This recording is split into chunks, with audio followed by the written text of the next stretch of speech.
আসসালামু আলাইকুম। আশা করি যে যেখানে আছেন ভালো আছেন, সুস্থ আছেন। আমরা সবাই ভালো আছি। আজকে আমি একটা রেসিপি লই আইছি, মাছের রাজা পঞ্জনে ইলিশ। আজকে ইলিশ মাছের রেসিপি লই আইছি। যেহেতু আজকে একটু শপিংও গেছিলাম, ভাবলাম একটা ইলিশ মাছ নেই, বহুদিন ধরে ইলিশ মাছ খাওয়া হয়েছে না। আর 4টা ইলিশ মাছ আনছি, এত বড় নাই, মিডিয়াম সাইজ। ভাবলাম দুইটা মাছ আঁকিয়ে দিয়া আমি একটা বোনা কারি বানাইমু। আপনারা আমার সাথে থাকা দেখা আমি কিতা করি, মানে কিভাবে কুক করি আমার বাসার মধ্যে। ইলিশ মাছের রেসিপিটা আমি দিতাম চাই আমার মতো করি। আর আশা করি আপনারা সবাই রেসিপি ভালো লাগবো। আর আমার ব্লগটা দেখা শুরুতে একটা লাইক দিবা, লাইক দিতে অবশ্যই ভুলবা না। আর যারা যারা আমার চ্যানেলটা সাবস্ক্রাইব করে listen, thank you everyone. Nice comment করেন আপনারা সবাই, আমারে খুবই ভালো লাগে। আর যারা যারা আমার ব্লগটা নতুন দেখরা, প্লিজ আমার চ্যানেলটা সাবস্ক্রাইব করেন যেন। আর যদি আমার একটা ফেসবুক থেকে পেজ থাকে দেখুন, প্লিজ আমার ভিডিওটা শেয়ার করে দিবা। আর অবশ্যই লাইক দিতে ভুলবা না। আর আমার পেজের নামটা আমি হয়ে দিলাম, সুভাষ চৌধুরী পেজ। যদি কেউ আমার ইউটিউবার ভাই বোনের মধ্যে আমার পেজটা ফলো করতে চায়, ফলো করতে পারবা। আর অবশ্যই দুদিন আমার সবসময় আপনারা নাইস করে সাপোর্ট করলা, আমি আপনারা সবাই কাছে কৃতজ্ঞ। আর চলোকা আর মাছ বাড়াইতাম না, আর আমি আজকে কিভাবে কুক করি এইটাই আমি শেয়ার করবো আপনাদের সাথে। এই তো এখানোর মধ্যে আমি দুইটা ইলিশ, আসলে অত বড় বড় নাই। আর আমি সুন্দর করে ধুইয়া নাইস হইরা হলুদ মরিচ লাগাইয়া কাঠরি রাখছি। আর এখানে করিন্ডার পাতা, ফ্রেশ করিন্ডার পাতা আজকে আনছি শপিং কইরাম।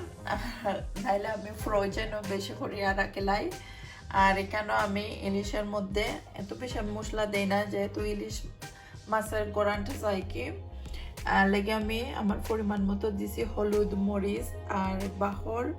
আর পরে আমি একটু লামাইবার আগে জিরা দিব। আর এখানে আমি 1 স্পুন হইডার শুক্তা দিছি, আর চিলি একটু বেশি দিছি 1.5 স্পুন।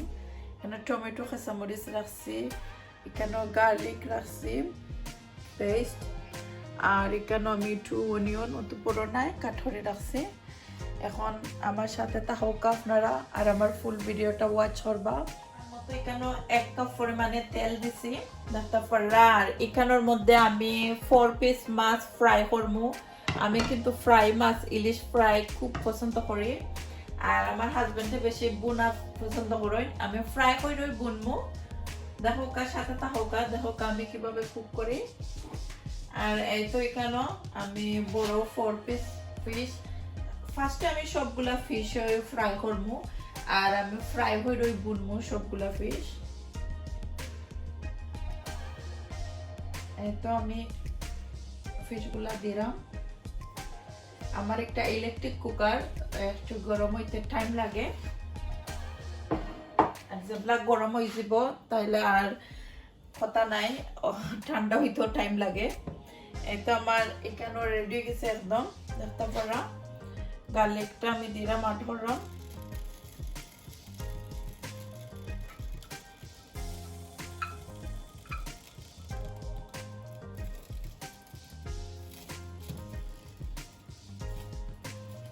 গার্লিকটা একটু কুক করার পরে আমি অনিয়ন অ্যাড করবো। আর এই তো আমি ইলিশ বোনার মধ্যে আমি তেজপাতা দিলাম, দেখতে পারো।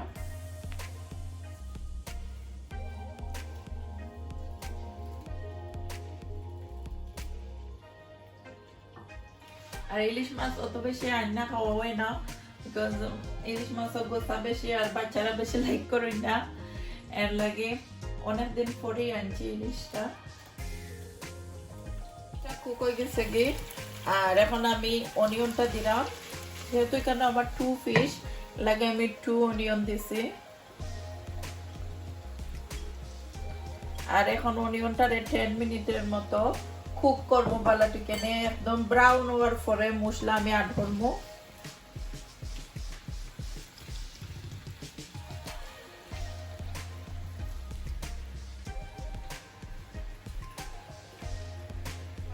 সল্ট দিলাম। আর এখন আমি কোনো ওয়াটার অ্যাড করতাম না, অনিয়নটারে বালা থেকে কুক করবো, পরে আমি ওয়াটার অ্যাড করবো থোড়া কষাই বালা কারিটা।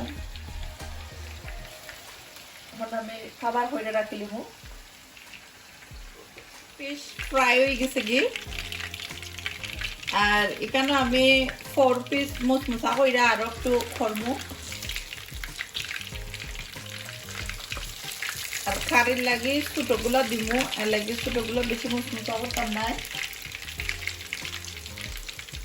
একদম বালাটিকে আমি ব্রাউন করছি, যেহেতু মাছের মধ্যে বালায় অনিয়নটা ব্রাউন করলে বালায় কুক করলে আর কি টেস্টি হয় ফিশের কারি।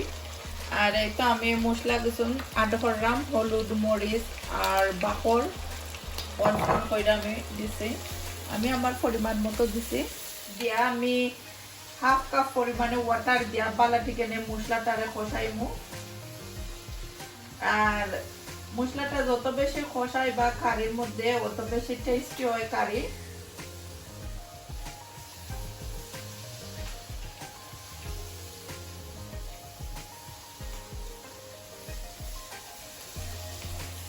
বেশি ওয়াটার দিতাম না, 1/2 কাপ পরিমাণে একটু ওয়াটার দিয়া বালাটিকে কষাইমু কারিটা।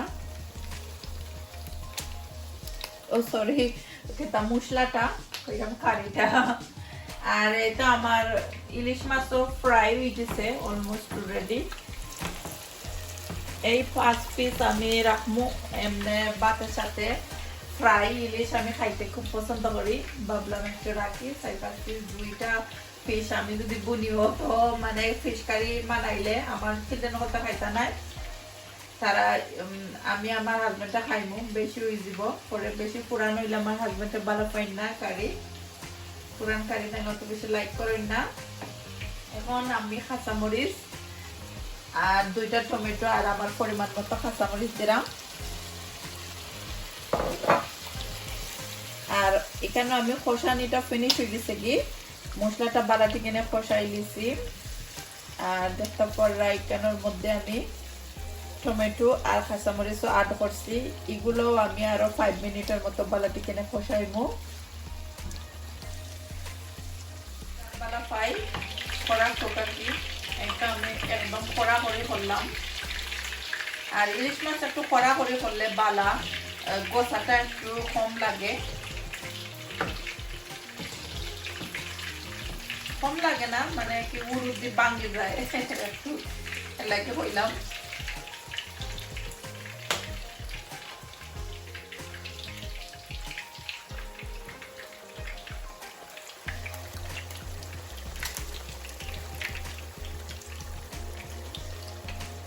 তো বাকিগুলা ফিশ আমি দিলাইমু এখন। এদিকে আমার মশলাটাও একদম কুক হয়ে যান, নেট লাগাইয়া দিছি। আর এখানের মধ্যে ফিশগুলাও দিলাইলাম।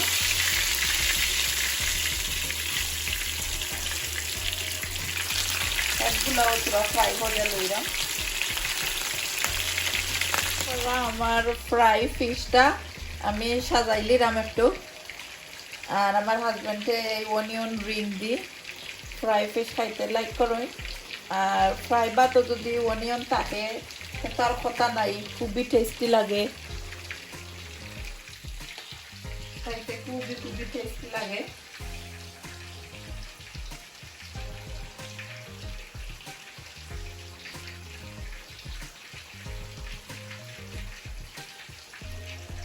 এইটা দেখতে পারার সুন্দর করে জটপট করে সাজাই নিলাম। আর লেবু রাখছি ওই কাট কইরা, কাগজি লেবু হনজানে একটা।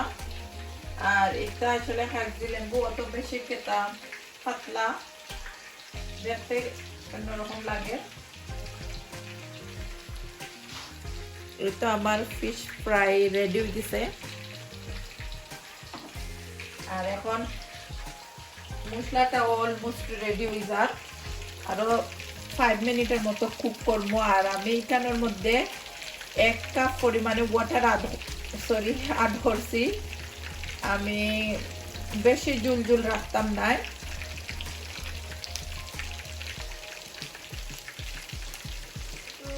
রান্নু এত বেশি কুক করতাম না, পরে আমার হাজবেন্ড এত বেশি কারি রানলে ওভার কুক পছন্দ করি না। দেখতে পাররা এখানে আমার ফ্রাইও রেডি হয়ে গেছে।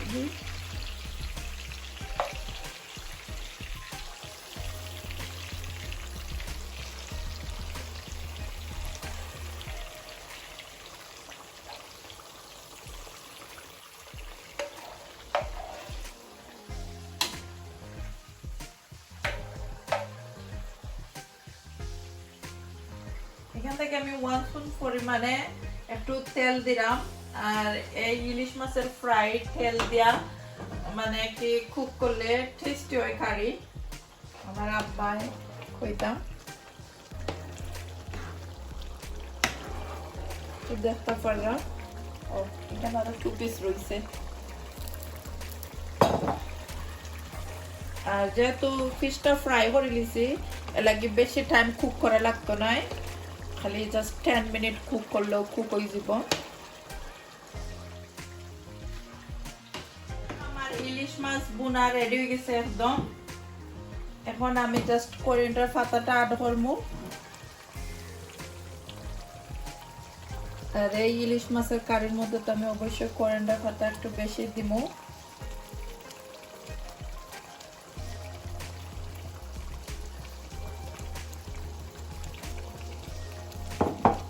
পরিবেশন করে দেখাইমু আমার ইলিশের কারিটা কত নাইস হইছে দেখতে, আর ইনশাআল্লাহ খাইতেও ইয়ামি হইব।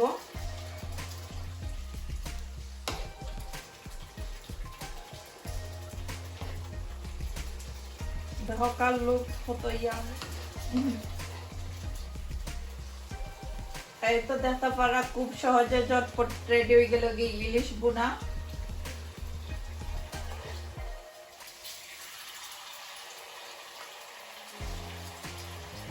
আমি আপনারা পরিবেশন করে দেখাইলাম।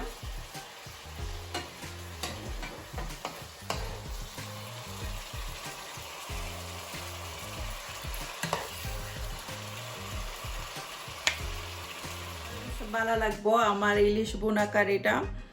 আর ভালো লাগলে সব সময় সাথে থাকুন জানো, আর এভাবে সাপোর্ট করবা, আর সবাই আমার জন্য দোয়া করবা। আল্লাহ আপনারা সবাই ভালো রাখতা, সুস্থ রাখতা। Bye everyone, see you soon.